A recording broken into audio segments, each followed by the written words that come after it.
শুরু। দেখেন, একটা সিগারেট যা ছাড়া পুরুষের জীবন নষ্ট, বর্তমানে নারীরও এর প্রতি আসক্তি।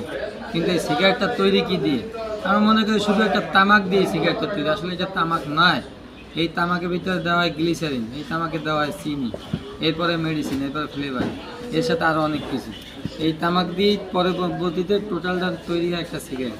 আর এর ভিতরে থাকে আর একটা ফিল্টার, যেটা টান দিলে সুখ টান মনে হয় না এবং শান্তি আসে না, ঘুম আসে না, জীবন অতিষ্ঠ থাকে।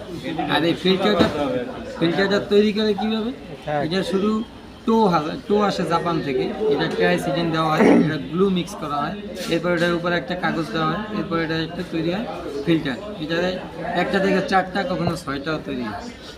এটার পরে এটার সাথে জয়েন করার পরেই একটা পরিপূর্ণ সিগারেট আছে, যেটা পুরুষের শান্তিদায়ক, একটা বেদনাদায়ক, সব কিছু থেকে নিরাময় করতে পারে। This is the cigarette.